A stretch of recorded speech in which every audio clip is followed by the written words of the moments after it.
The Pew Center on the States just put out a report on state pensions called the $1 trillion Gap. I'm going to show you the numbers here. First, look at this. This is in the year 2000. States with fully funded pensions, okay? 26 had fully funded pension systems, just over half. Really? That little? This is back in the days of the internet millionaires. Still, only half the states had their pensions fully funded. Now look, 2006, the number has shrunk to 6 states. 2008, 4 states. Why? Pew says there's now a $1 trillion gap between what the states promised to pay and what they actually set aside. I'm going to show you Illinois. In January, the state sold $3.5 billion of pension obligation notes, which means Illinois borrowed money to finance the state's contribution to its 5 retirement systems. Here they are. Ready? They borrowed to pay the teachers' retirement. They borrowed to pay the state university's retirement. They borrowed state employees. How about the judges? How about the Illinois General Assembly? They borrowed. Let's call this what it is. This is a bailout for the government. Remember how you felt when we bailed out the banks and the car companies and everybody was furious? Where's the outrage over this? These are public employees. This is a government bailout for the government, and it is no less whorish and repulsive than bailing out banks and car companies. If this was an individual, if I did this and I ran this company and I did this, it would be fraud. I would go to jail. In 2009, if you don't believe me, the state's Pension Monetization Task Force said the unfunded pension liability exceeds $61 billion due to the 30 years of the state underfunding pensions and bad investment returns. Quote, ready?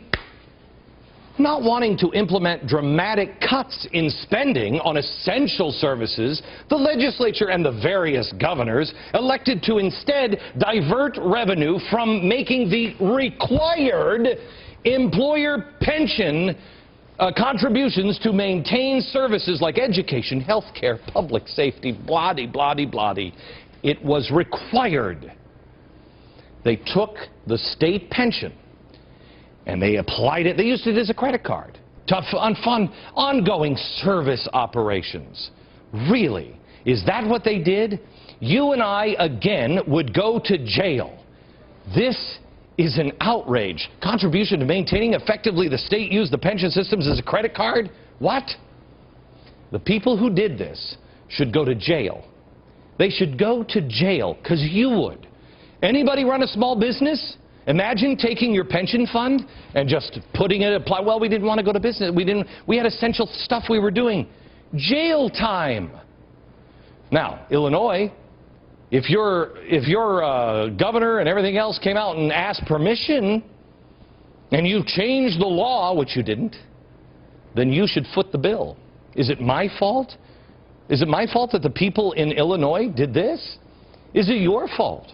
I don't feel responsible for the loans the banks gave to people who shouldn't have received loans. Why am I responsible for the pensions of the unions in these states? But it's not just the states. We also have the cities now on the brink of bankruptcy.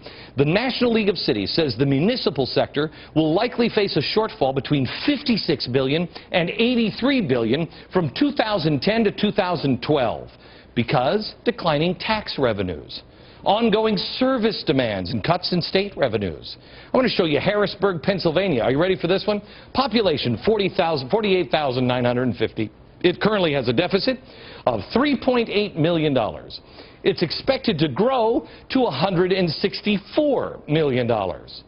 It owes $68 million in debt just this year. Why? Well, they had $288 million in guaranteed debt that it owes on a garbage incinerator. You know why they had to buy the garbage incinerator? Because the EPA said it's too dirty. So now the city's in big-time debt. They can't make this payment. Governor Rendell said he's not going to bail it out. So the city hired a consultant to figure out how to make some money. He had ideas like doubling the parking tax. That's going to be good for business downtown. Increase water rates by 20%. Take a short shower. Double sanitation fees. Increase the property taxes by 117%. The city controller wants to declare bankruptcy, but Harrisburg, the mayor, Linda Thompson, she says we're going to sell city assets. Hey, Linda, what do you have to sell that's worth millions? I mean, do you have an expensive cannon there?